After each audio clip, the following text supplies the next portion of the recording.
And we're back. Most people that own these anniversary bikes, heck, even the 99 all the way through 2006 touring bikes and softails, have no idea about this factory flaw.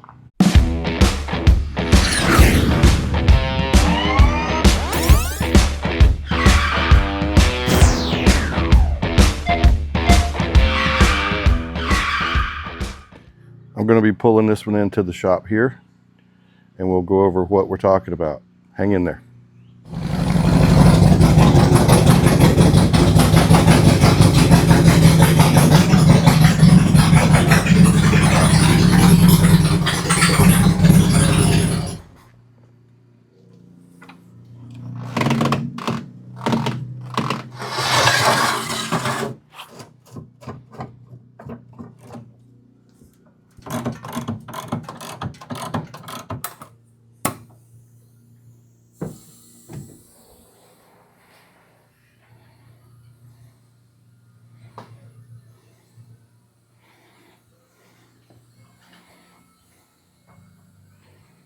All right, this is going to be a long video today, so if you're here for a quick answer, probably isn't the right video for you.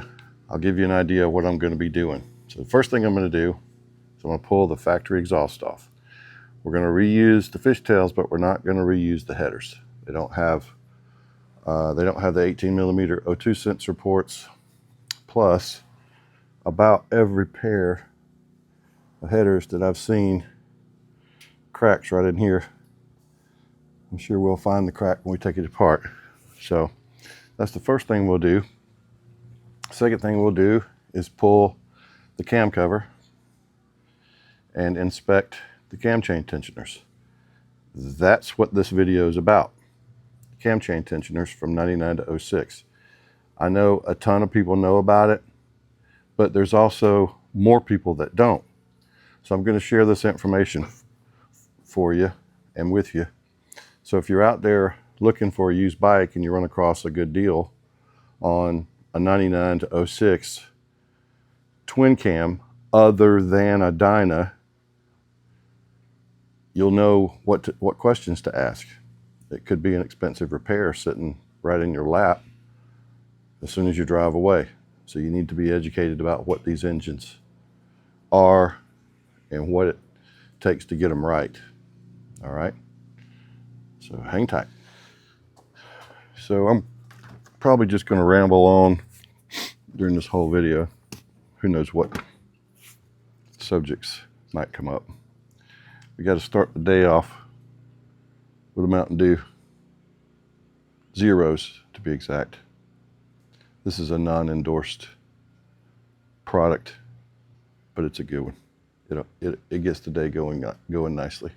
So the first thing I'm going to do is take the saddlebags off.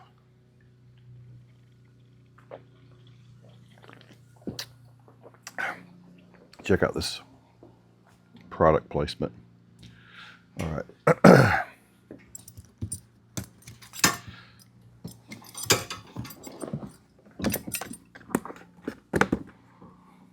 He's updated his saddlebag hardware to modern stuff, which is a good idea.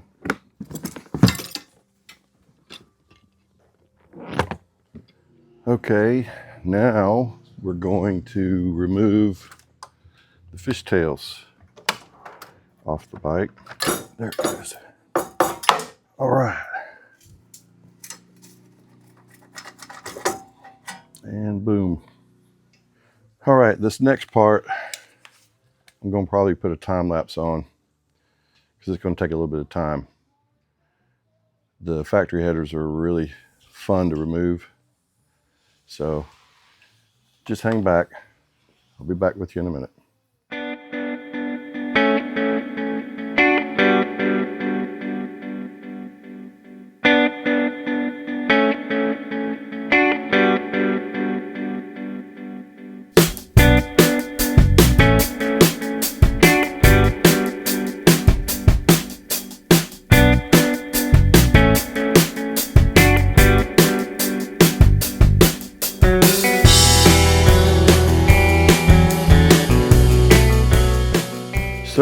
any of you haven't ever taken off one of these style header systems, I invite you to join the club, because once you join the club on uninstalling a factory set of headers, you won't reinstall a factory set of headers. You'll put a good aftermarket set of headers on there. So the only two pieces we're going to reuse off this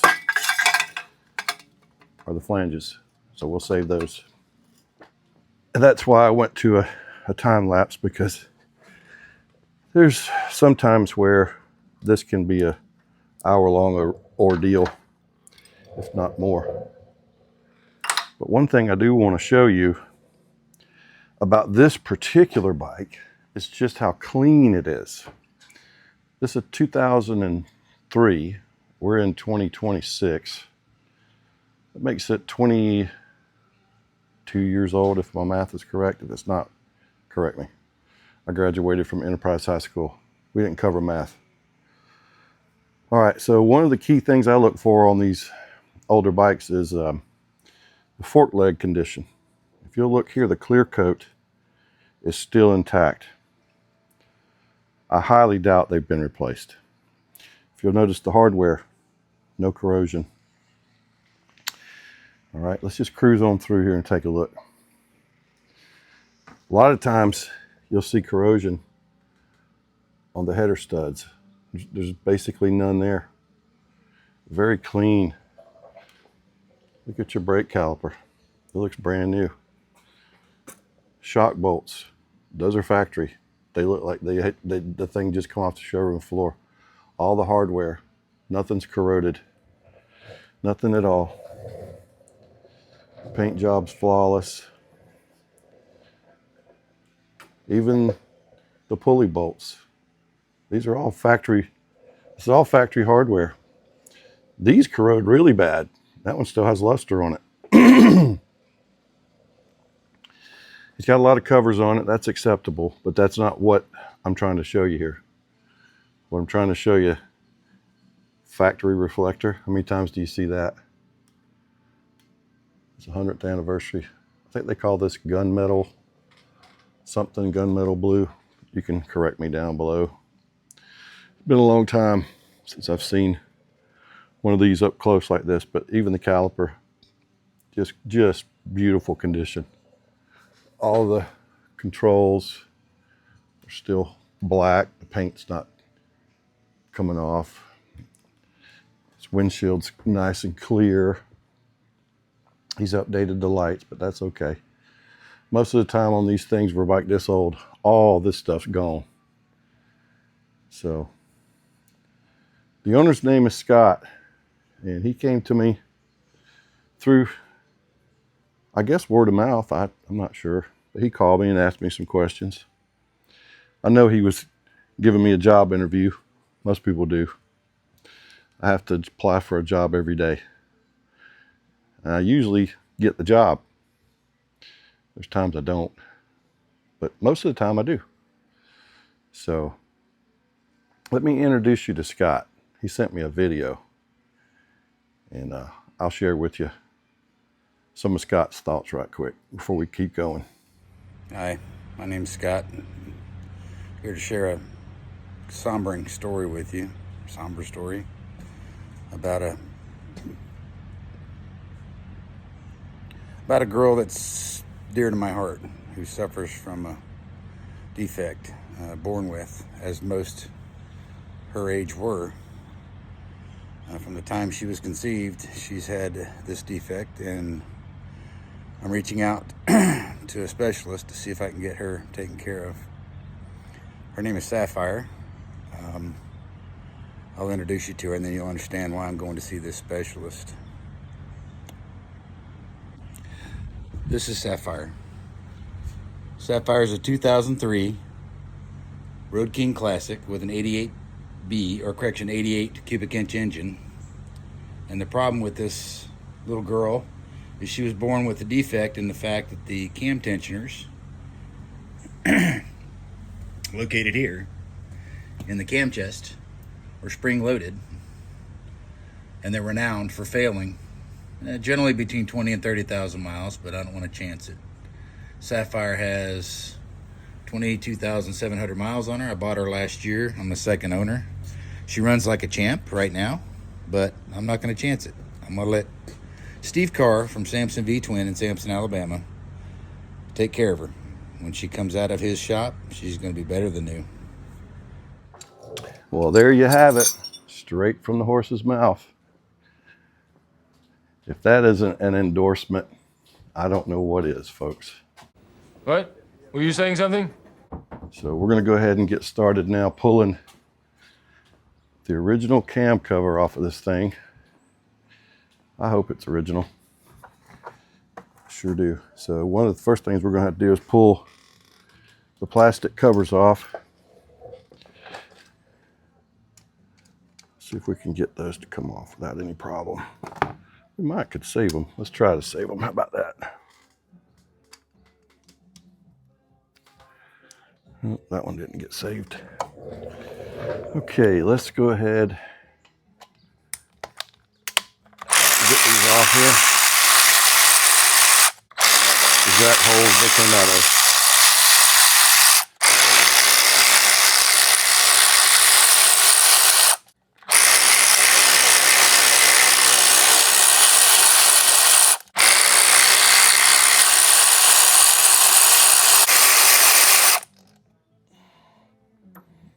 All right, let me grab my head knocker right quick, because we got to get brutal. Turn your head, Scott. I'm going to beat on Sapphire's chest. Close your eyes, buddy.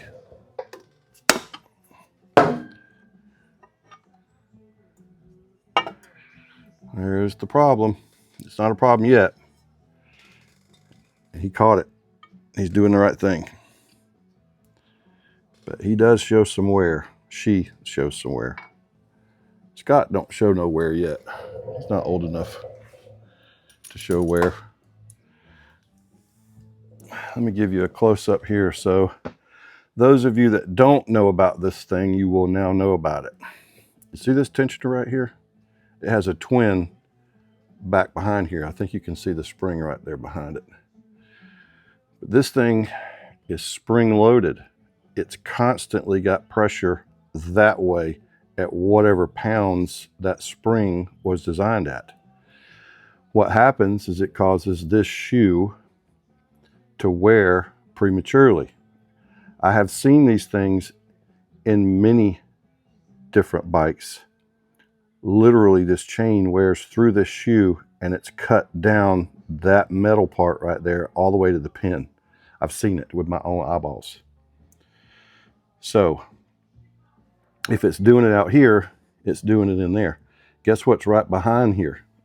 Located about right there. The main crank bearing, what spins and makes your motor run. If this thing comes apart and these pieces get down in this area right here and move around and get in your crank bearings, guess what you have? You have a really nice looking boat anchor. So that's what everybody's talking about when they talk about cam chain tensioners. I don't think it was actually a design flaw.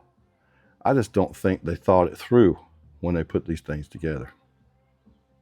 So what I'm going to do next is I'm going to bend this thing here against its spring. It's that little hole. You can put a pin in there and that'll keep this thing out of the way. Then I can remove the gears here and move forward. After I put the engine in the correct position, we'll remove the push rods, cut them out of the way, and then we can pull the plate. So hang in there. I'll walk you through it as we go through here. All right, I went ahead and put the motor rear cylinder, top dead center, which is aligning these timing marks. But what I did have to do on this one is I had to remove this bottom bolt, because guess what? It's hiding the timing mark. How about that? So right there are the two timing marks. I'm going to mark those with some blue ink so that I can see them easily, because I've done joined the Can't See Club.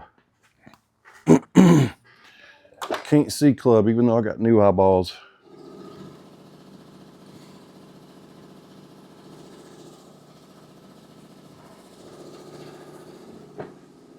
Okay, what that's going to allow us to do now is to pop the keepers loose. We're not going to need those anymore because we're going back in with S&S adjustables. And let me go back in here with my trusty lube again.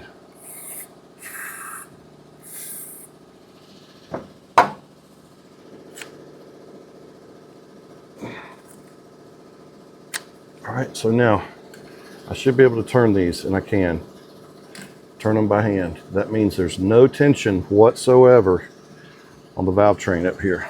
Now, I can go ahead at this point. Close your eyes, Scott. I'm going to be cutting some limbs off Sapphire. Close your eyes, buddy. I don't want you to see this. This is brutal. We're going to be cutting some bones.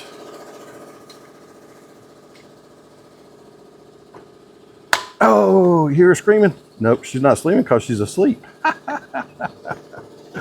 Woo!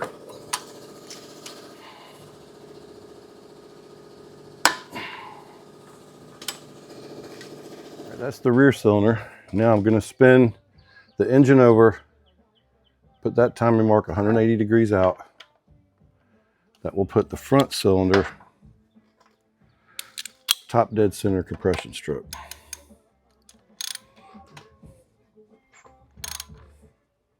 It's not hard to do. Just turn it around. Right there. That's the deal. Okay. Now, what we can do is pull the keepers off the front. There's one.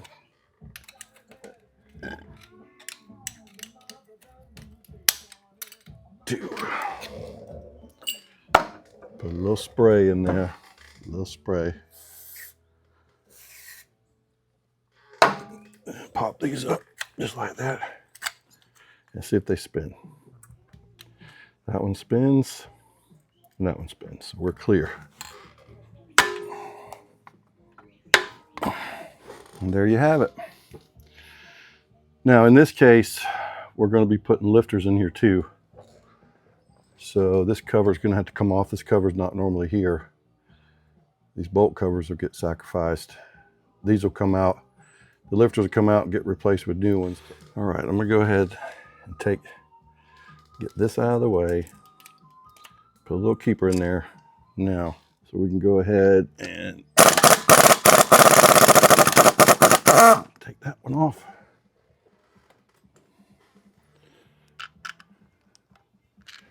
We'll put our hardware away like it's supposed to be. All right, and what I like to try to do is to keep these gears timed so we don't have to come back and play with it too much. Just squeeze it together and it'll stay. Go ahead and relieve the tension here.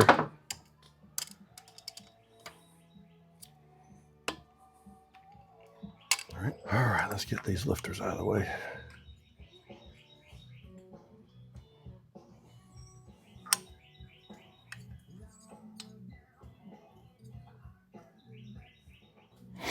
Okay. Let's go back. Now I'm going to pull everything out at one time on this one. The oil pump's getting replaced, all that stuff, so everything's going to come out at one time.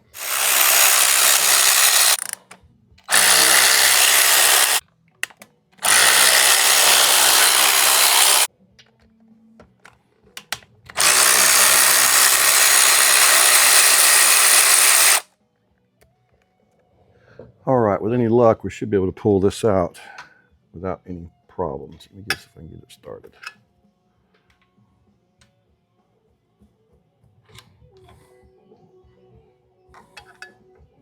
There it went. All right. Let's see here. There we go. Let's Just let it drain a little bit here. Okay, so there's what we're looking for. We're going to pull factory O-rings out. That thing's hard as a rock, man. Those are still pretty good, but we're going to put new ones in it anyway.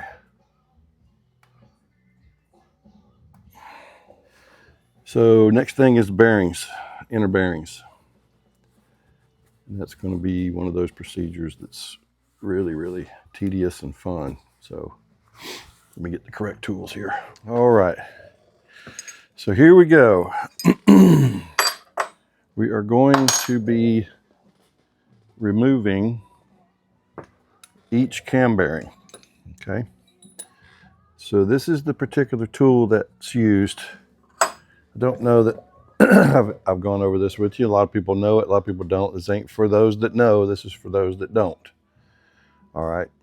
If you'll notice, this tool has splits in it. Okay. What that does is it allows the tool to go in through the bearing and out the back side.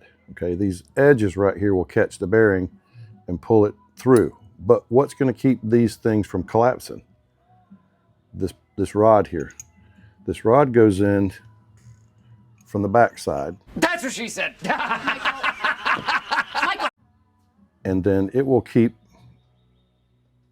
these cut pieces here, these slits, from collapsing, and it'll pull the bearing out, right? Let me demonstrate. And with all luck, with really good luck, we won't have a problem. Okay? And what I like to do is to make sure I'm actually touching the crank.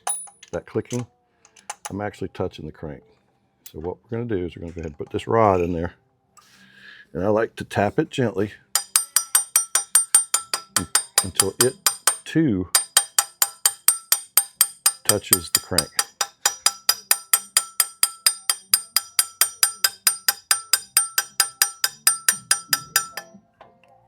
Okay.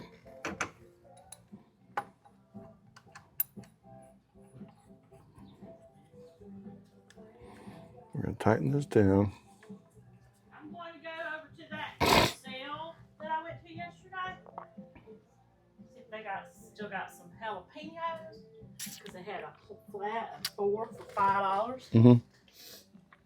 And maybe get a few more tomato plants to stick out in the fire there. Well, you're on camera. Would you like to tell everybody hello? This is my wife, Beth. What were you just telling me? I'm going over to the Samson Botanical Nursery. Uh-huh. They have a sale twice a year for a couple of days each time. Uh-huh.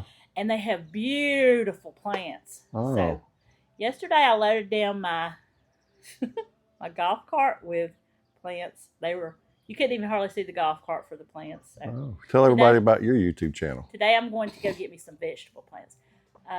Yeah, you can watch me on Miss Beth's Place on YouTube, where I do plants, I do cooking. You can see my little pets, my little Yorkies, and all that kind of good stuff. All right. Well, I'll be here working in the dungeon. This dungeon that I have to deal with on a daily basis. Not many people have dungeons like this. She makes me come out here to this dungeon, locks me in here, and Don't believe everything he says. makes me make money so she can go do what? Buy plants. Get out of here. Well, there you go. All right, I want to make sure. There it went. Hear the tone? Okay, so now this is a 5/8, and this is 1 1/8 inches.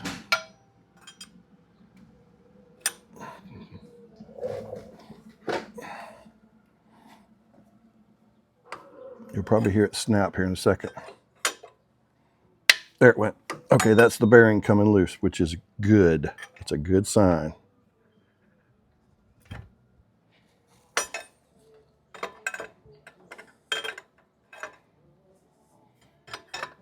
Any second now it'll fall off. There it went. Okay, now with any luck at all, We should see a bearing in here. There's the bearing. All right, so as you can see, let me see if I can get real close. I do this every time. If you've watched my videos, you see it every time. See how there's a roller and a spacer and a roller and a spacer? This is an inferior bearing, but it's what they put in every daggum motorcycle they made, I guess, all the way up into like from 99 all the way to daggum, heck, I don't even know, 2023, I guess, I don't know. They started putting the good ones in it. We opened them up now, the new ones, they already got them. They already got the good ones in them, so we'll go ahead and reset our tool. I'm gonna pull the rod out, take the rod out. You take the actual puller, put it in there, put the big washer on, put the big washer on, the big nut, and it screws down on there like that. And you take it and you push it in there. But you want to make sure you're way in there. Okay, then we're going to take our rod, our keeper rod, or whatever the technical term is for it. I'm just going to tap it in really gently. Really gently. There it went. Hear the difference? It's knocking on crank door there. Knocking on crankshaft door. All right, we're going to tighten that down. So we're going to do the same thing again. All right. Hold this. This is a Jim's tool, by the way. That's a company that makes tools and Harley parts. This is not an Amazon tool. Let's see if we can hear it snap. Listen really closely. See if you can hear it snap. There it went. That was the bearing releasing from the crankcase. That's a good sound. That means somebody's watching over you. If you do this and you feel or hear crunching, you better stop and get out a big old giant magnet, a heavy duty magnet, and pray for the best. If that bearing comes apart during this process, you're going to have rollers in the crank itself, and in the crankcase itself, and it's done. It's over with. Motor's got to come apart. This ain't for the beginner, guys. So I guess now is as good a time as any for me to have my speech. This is not a how-to video. If you came here to learn how to work on motorcycles, you came to the wrong place. Make sure you have a manual for your motorcycle. Make sure you use the proper tools. And make sure you know what you're doing. All right? So this one's getting ready to fall out.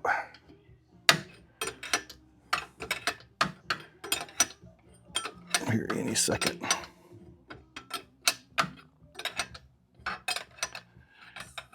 Okay, there it goes. Now we can see if this one has the bearing. It does have the bearing, and I don't know why I'm freaking out. You can probably tell that the worst has happened to me before. And when it happens to you one time, if you do this for a living, you don't ever want it to happen again. Actually, it's happened to me twice.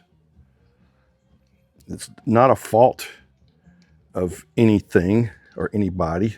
Sometimes shit just happens, man. There it is. These bearings can come apart, especially if they got some age on them. Say, for example, if this bike had, oh, I don't know, let's just say this bike came in, it had 60,000 miles on it, all right, with the factory tensioners.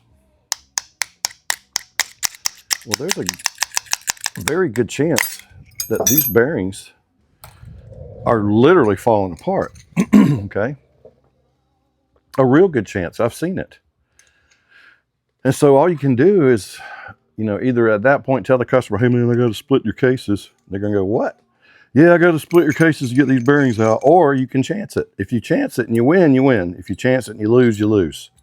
You have to have that conversation with the customer and show them and make them understand what you're about to do and what the potential consequences are.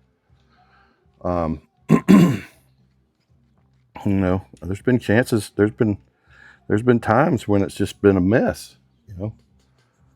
But if I had to scale it from 0 to 100 on the worst happening, I'd have to say 99%, let's go 98%. 98% of the time, there's no issue. 2% of the time, I won't even go that high. I'll say 1% of the time, there's a problem.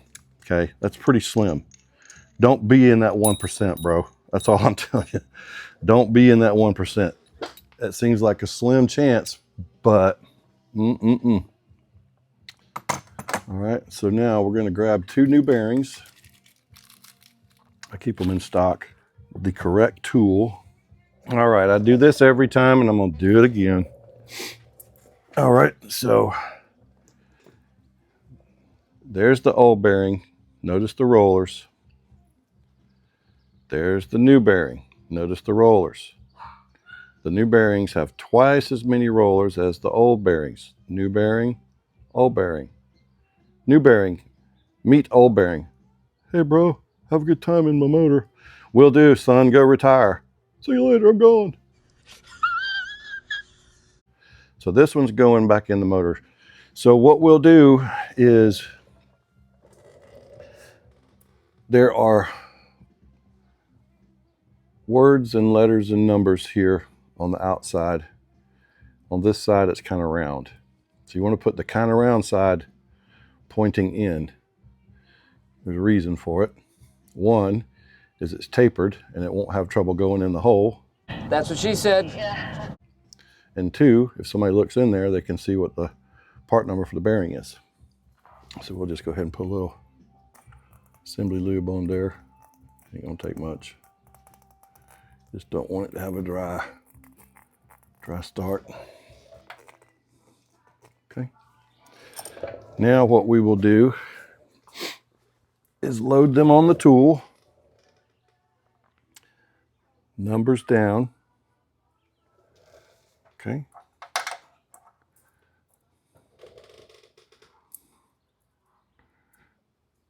Numbers down. All right.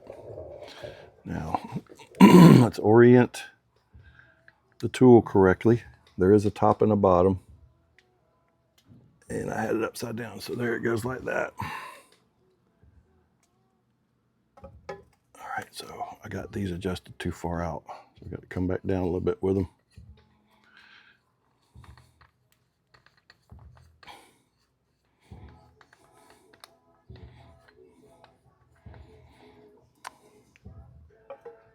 Here we go. Now, I'll just use 4 screws.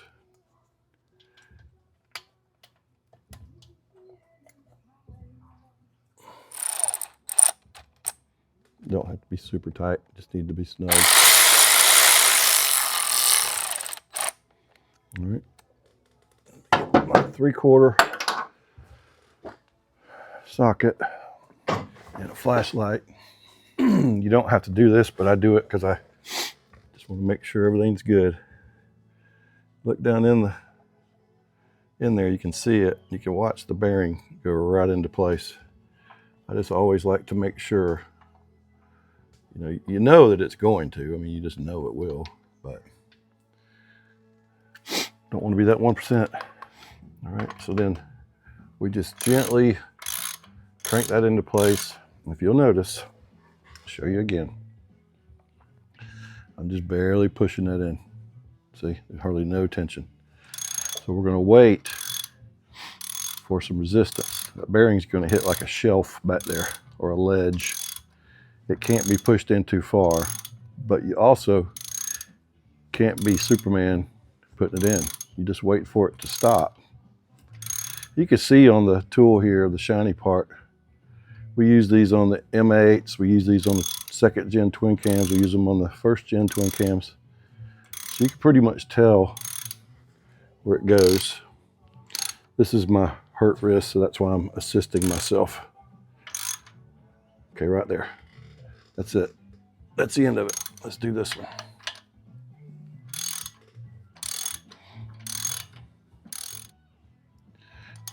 Matter of fact, look, end of my thumb. So there's no tension here. This isn't hard. As soon as you feel resistance, that's the end of the road. There it is. See, that's it. That's the end of it. All right, so we'll just back off like so. Then we'll remove the 4 screws and put them back where they belong.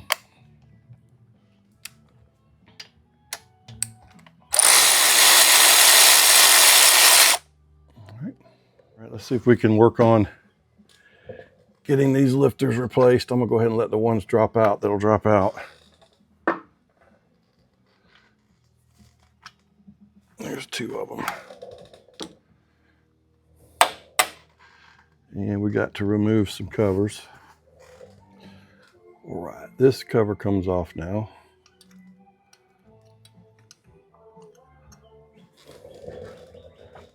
Again, this is not a factory Harley piece. And we have one more bolt here to get out, Allen head. And it's in a great position. It's going to take a couple minutes to get it out. All right, that one comes off. And we can take the lifters right out that don't come out the other direction.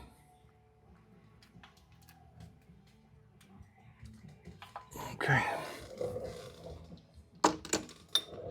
We will be needing new gaskets. These are the originals, it looks like. So let me get a razor blade. These usually come off pretty easy. Probably not this time.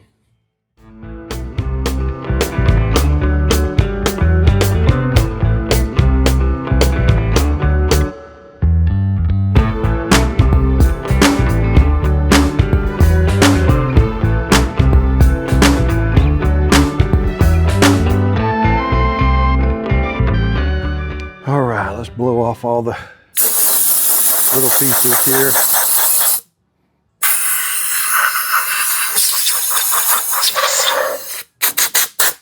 Should be in good shape. Okay, that was fun. Now let's go vacuum out the air out of the new lifters. All right, I don't know if any of you guys have seen this trick before. Maybe you have, maybe you haven't. What we do, these are the fueling lifters. Now they're already packed with oil, but they got air in them. All right, so what we're gonna do is make sure that there's no air in them. So what we'll do is we'll take these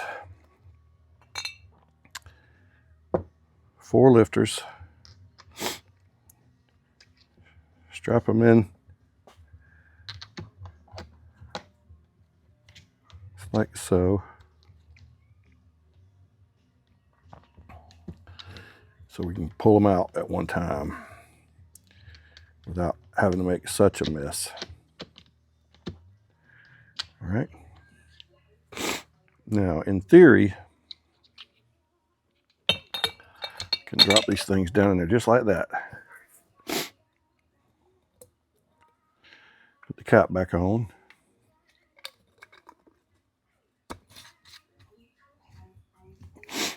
And we'll hook up our vacuum. We'll pull all the air out. All the air out of the lifters. Maybe you can see what's going on here. All right, let me set this thing up right.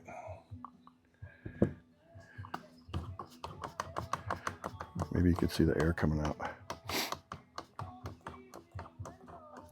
It just makes the bleed down process a whole lot more accurate and better once the bike goes back together with the adjustable push rods. We're getting air out of these things. These are kind of like, for lack of a better way of describing it, shock absorbers between the cam and the valves, literally. And they stay at a specific height at all times. They're not adjustable lifters like the old Honda Z50s back in the early days. Those had adjustable tappets. You had to adjust the valves all the time. That's where that term, hey man, I need to take my bike in, need you to adjust the valves on it. There ain't no adjusting the valves on a Harley. There's replacing lifters on a Harley if you have a blown out lifter. Don't get confused with the term adjustable push rods. That doesn't mean periodic maintenance. That means you adjust them out to a certain length and lock them down. That's what that means. All right. Let's do this 2 or 3 times. Make sure we get all the air out. I'll tell you what we're going to do. We'll just let them sit in there under a vacuum while we do the rest of the work. It's going to take about a half an hour to do the rest of the work on the cam chest. So we'll just leave that like that for right now. All right, skip ahead about 2 hours. And we have the S&S high flow oil pump going in. And we're going to be coming back behind it with the new Andrews cam set and S&S hydraulic plate. I've already got the new O-ring down here for the oil pump. These are brand new O-rings supplied with these kits. For the outer part, Andrews cams, new hydraulic tensioners on the inside, support bracket here. Everything's ready to go. I primed it somewhat with a with assembly lube. We'll go back in with it right there, just like that, right like it's supposed to be. All right, now I do have to clean this gasket off right here. It shouldn't be a problem. Shouldn't be a problem, but I should have thought of that before I stuck that in there. So hold on just a second. Let me pull this off. Pull this back out. We'll set it right here for right now. And before we go too much further, I'll go ahead and get this gasket off here. Shouldn't be a problem.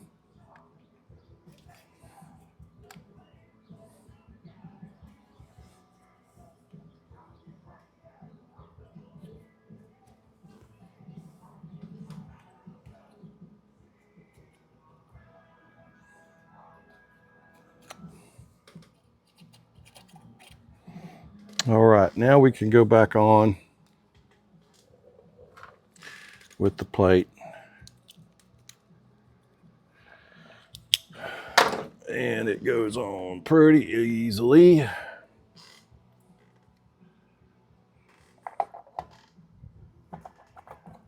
Just like that. And there's your collar. Just like that. All right. All right, I'm gonna go ahead and put the 4 oil pump screws in place, but I'm not gonna tighten them down just yet. Put just a dab of blue on there, just a little bit.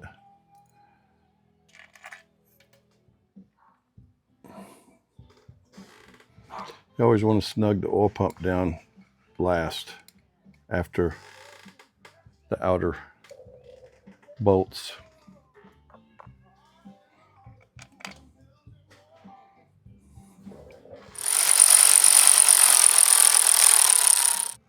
S&S is kind enough to give you a torque sequence. This starts with 1 for the plate. There's a 1 here, but it's for the pump. All right, 1, there's 2.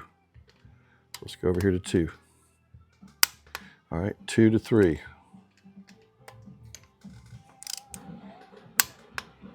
3 to 4.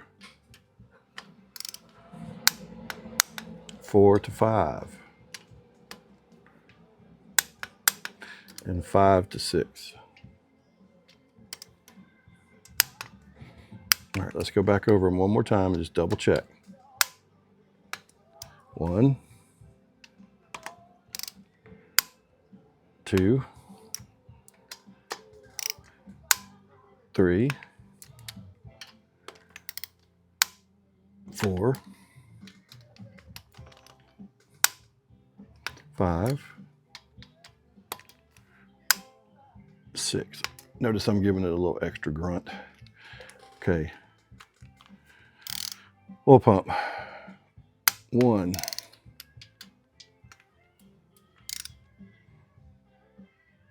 2,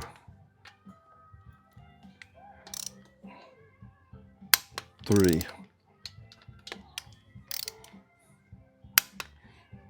4. Let's go back one more time. 1, 2, 3, 4. All right, that's the end of that. Okay, now we've got our collar on, and we need to set our timing mark about right like that. Okay, the new tensioner, same thing. 115 inch pounds. These are 1/4 20 fasteners.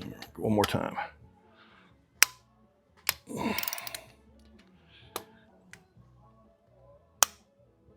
All right, good deal. Now we're going to go back on with our main bolts here, and then we'll put the lifters in place. So hang in there. Okay, so we've got the cam plate back together completely. It is primed with assembly lube. And now it's time to pull the lifters out of their oil bath. Let me grab those. Okay, then we'll put our little round keepers in there. That keeps the rollers oriented correctly. All right, now get 2 new gaskets. Got to put that cover on there.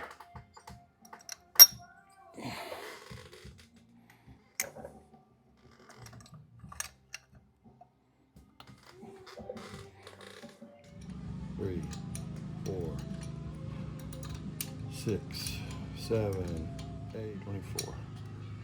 All right.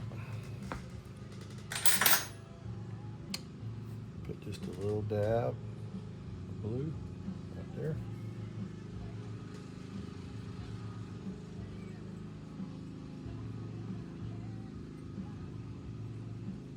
And we'll walk it down.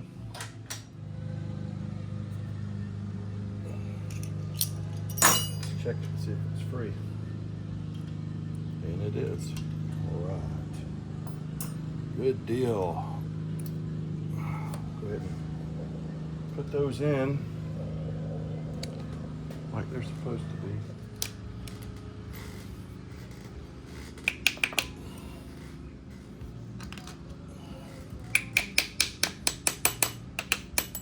All right, that's done. Now let's move the timing marks around.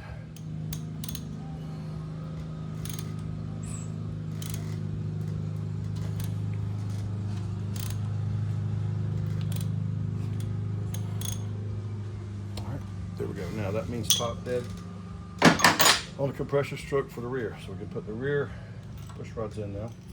We know we have O-rings. Double check. We're going to go in here. Put the intake first.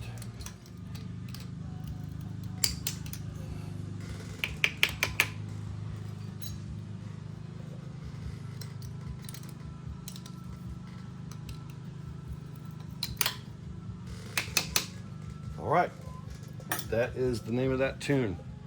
Let's put the cam cover back on. New gasket.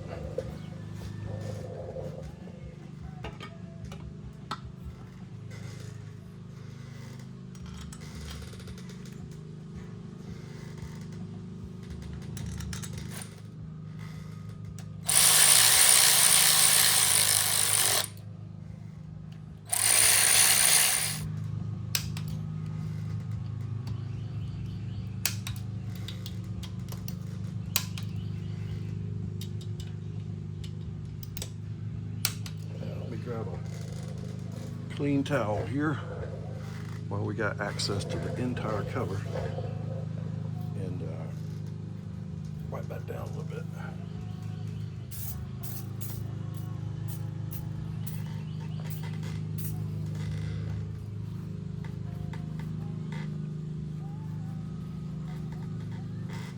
Okay, that's ready for headers, boys and girls.